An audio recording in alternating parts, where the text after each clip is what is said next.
Yes, ladies and gentlemen, another Tuesday for our Monday Football Ultras podcast. We are a bit late because our special guest here, Fiago, was in New York on the other side of the world almost. Yeah, what's up, bro? I still got the clothes from the plane. I just hopped off the plane. I have no voice. I'm back home, but it was so good, man. I mean, this is authentic. This is we're raw. We talk about things the way how they happen here. And I just got back from New York. It was mad. We were at the Adidas World Cup event. That was pretty cool, bro. They launched a new ball. There was Zidane was there, Del Piero, Xavi, Klinsmann, and then Cafu. So like a couple of Adidas legends, World Cup winners, and we really could create content with them. That was mad. And then we also went to a game. But maybe more about the game later because I think you have a way crazier match that you went to. Like you Yeah, also did a big trip this weekend. yeah, first time, bro, to Turkey, Istanbul. Pah, what a city. How was it? Just another world for me. Like, I did find it, yeah, how do I say it? I think it's a little bit also of a culture shock. I would still say like it definitely feels different than other cities in Europe. But then again, like public transport, etc., it's all very good over there. So don't worry about that. I took public transport from the airport to the city, which took me 2 hours, and it Oh, took me really? You it took took a me train? yeah, because it's like cheap as hell and it's fine. And the roads, I arrived at 5 in the afternoon, so going with a taxi is impossible. Then like everyone in the Yeah, plane told me like no way. your best bet is just to take public transport. So that went all very well. Um, I felt also really safe in the city. I think Where there are did you lots. stay? Where did you stay? What part of Istanbul?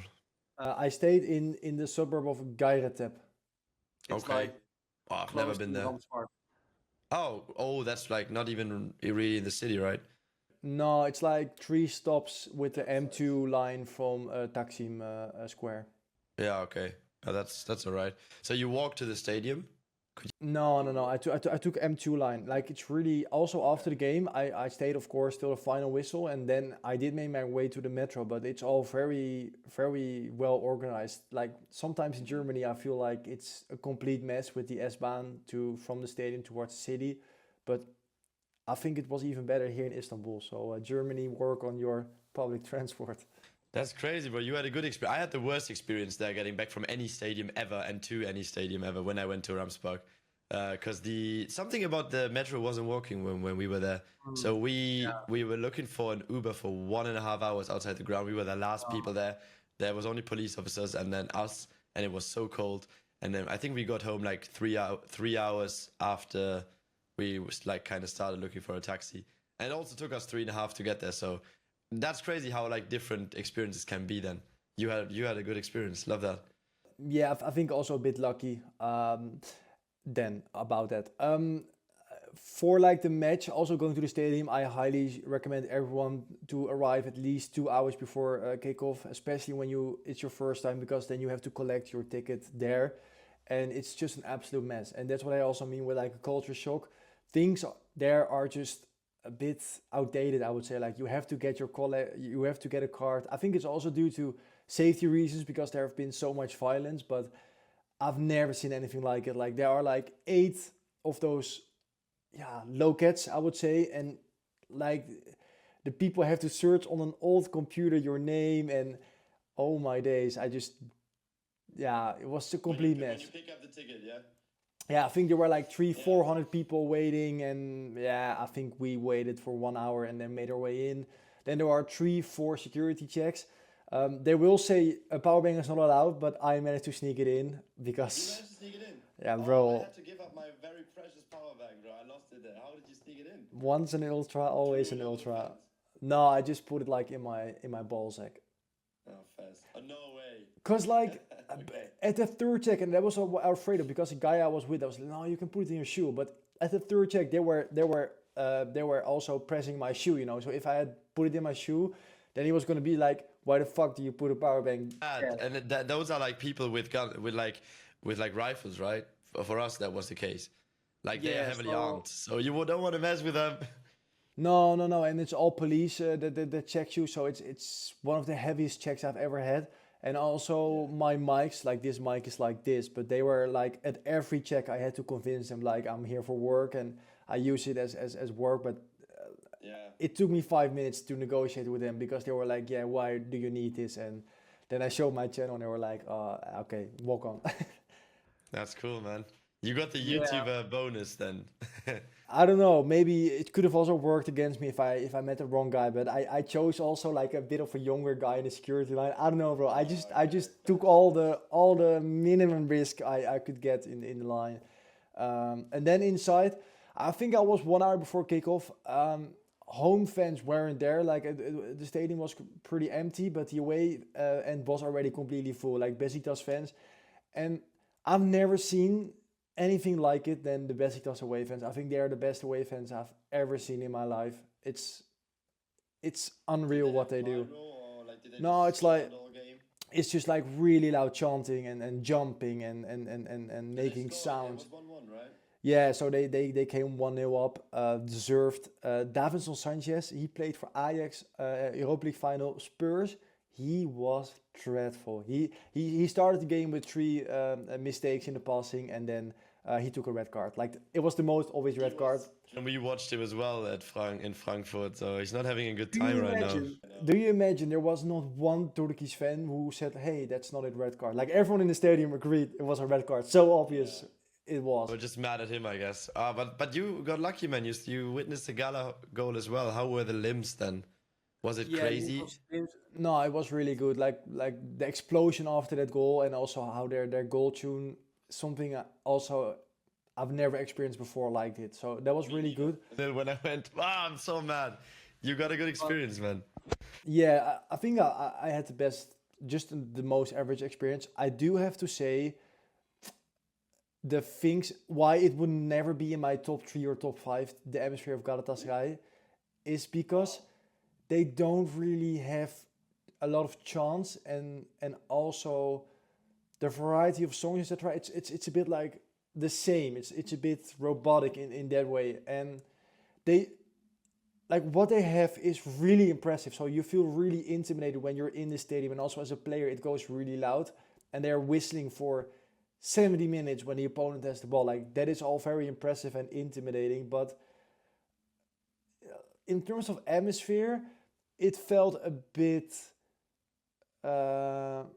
not as impressive as Brøndby, Rapid Wien, Slavia Prague, Marseille. Yeah, I get that. I'm just checking where I put them last season because I had them quite high, but you said like overall you will not rank them top 3, like all time in your atmosphere. Not by far, but the experience and how intimidating they are, I would give them definitely top 10. But mind you, I've seen over 150 football clubs in Europe, so.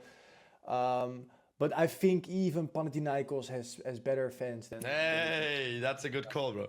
Now I ranked them 3rd last season, but then Legia, Hajduk Split were above them last season. But yeah, I totally get that. I mean, overall, probably you've seen a bit more games, and then I agree with the choice. I would probably also, if I'd seen the games you've seen, not put them.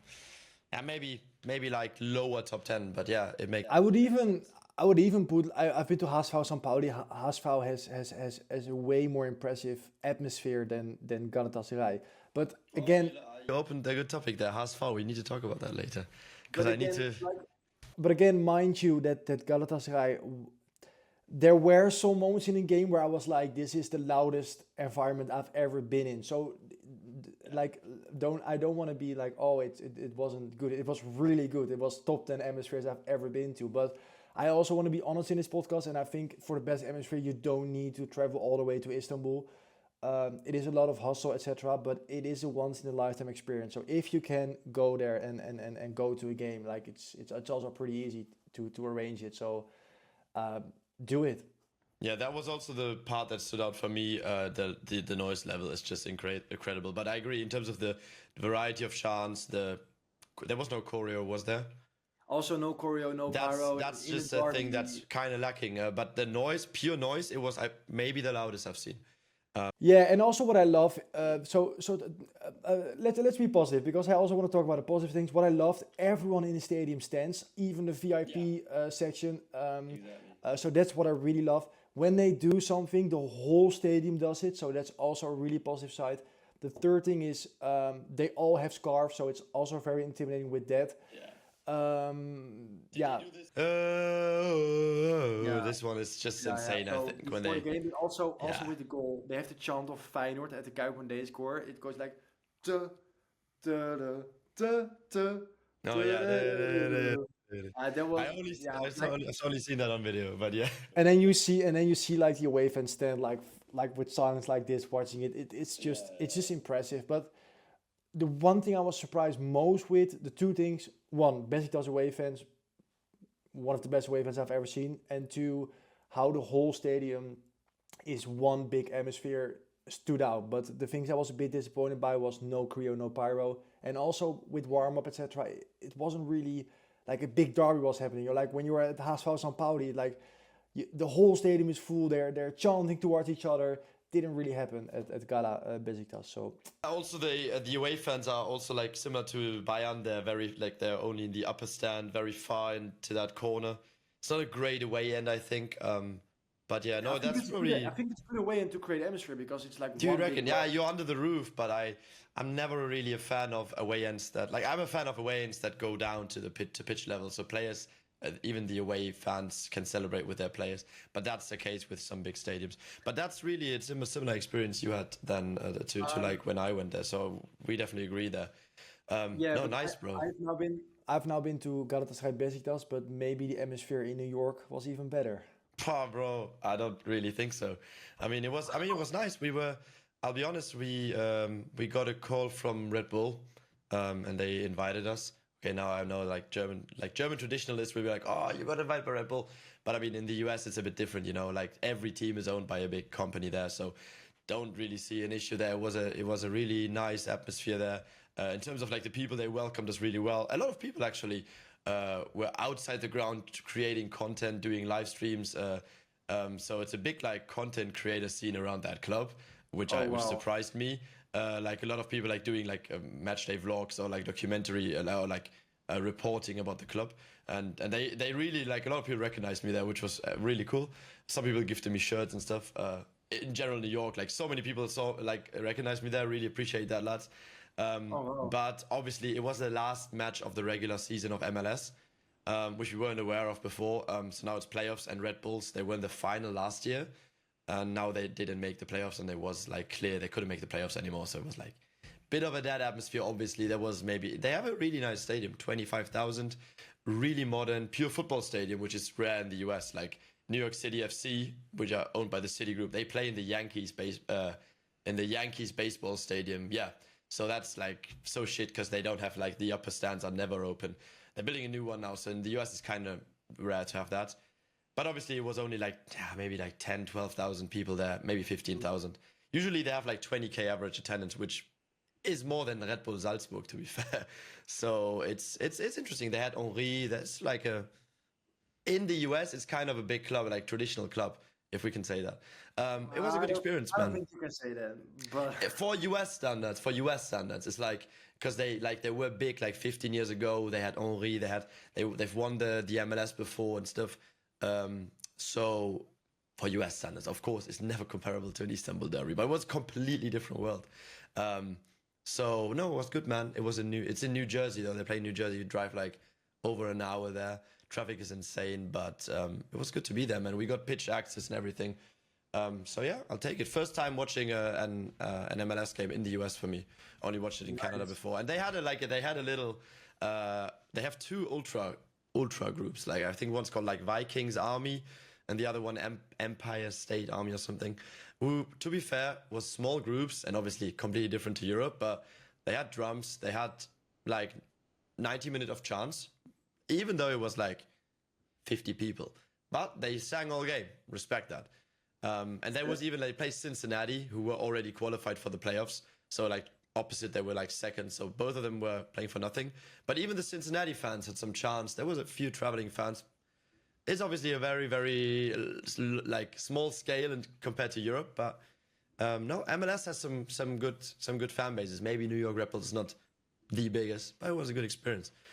And then New York, bro, I was surprised by the city first time there, how much they're into football. Like there were so many football shirt stores, so many football bars. Like so many people texted me like, "You want to come watch HSV?" Even they showed HSV in some bars, Bundesliga in that bar. Like the Brooklyn Borussen, like Dortmund fans from Brooklyn, they texted me, "You want to come to our bar?" They have their own bar.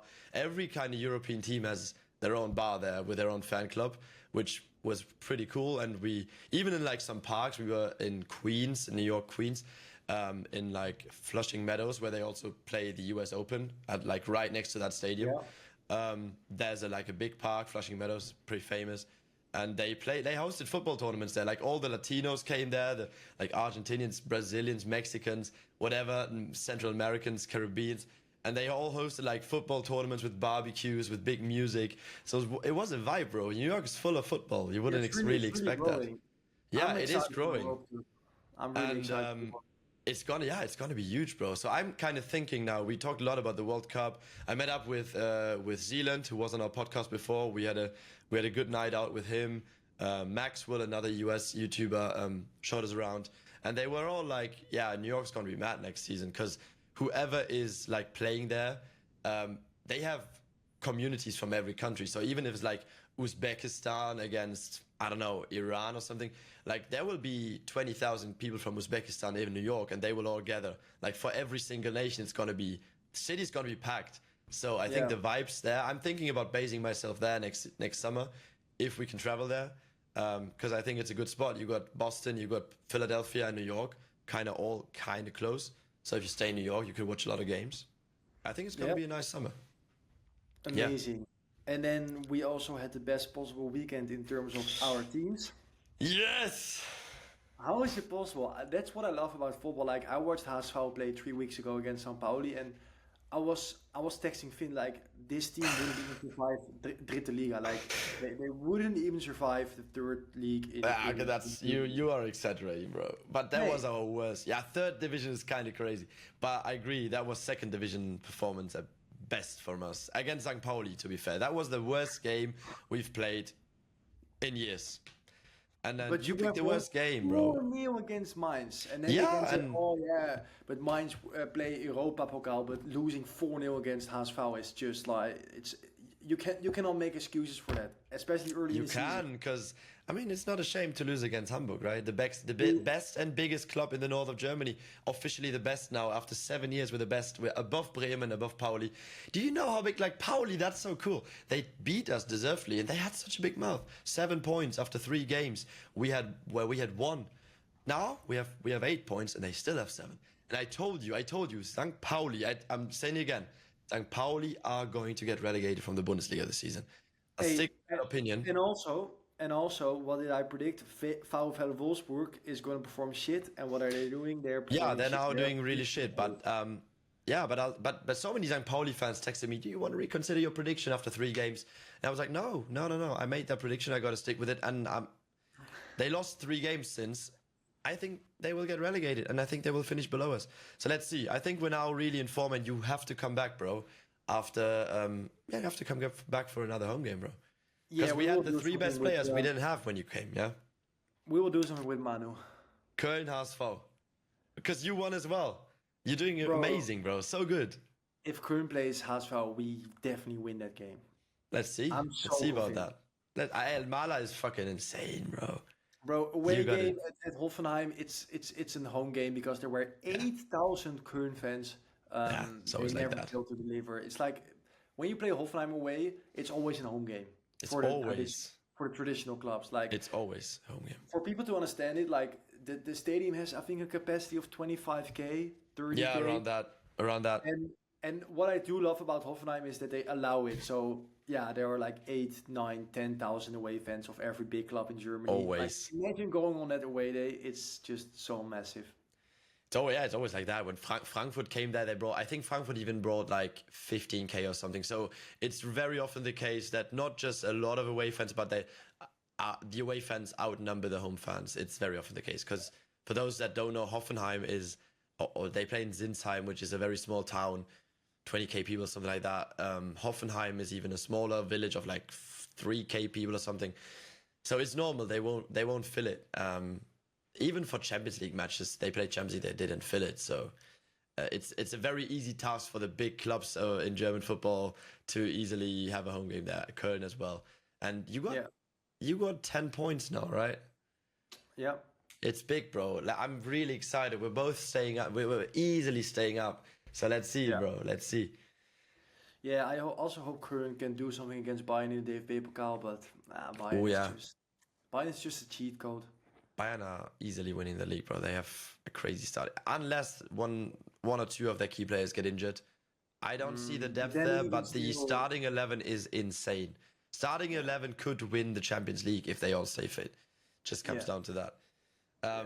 Yeah, it was a Well, weekend of football, bro. And now we have a yeah, little and break, right? yeah, for next week, of course, yeah, unfortunately, national break. So I'm gonna rest and chill. Not going to any You Netherlands also, game. no, I really don't like when I play the Hmm. World Cup. I hope they win, of course, but I feel not a lot of connection to it. Fast, fast. But yeah, of course, the World Cup is going to be important, and then I hope they will. But I'm not the guy that is hyped for a qualification game. You're not the guy dressed in all oranje there and then with a nice outfit. I love that. Those are fans of another gravy, bro. Like Yeah, they're not the guys that are in the regular league games here. they wouldn't be Those right. are. Yeah, But yeah, any should do what they want, of course. yeah. Um. And let us know So if you are going to any games of your national team. I think a lot of people will do that, especially in smaller nations that qualifiers are massive. So let us know if you're going to any games. for sure. But we will be back next week with updates, highlights, and what to look forward to. So we catch you guys next week. Like, subscribe, and let us know in the comments down below what you are up to next week. We see you guys.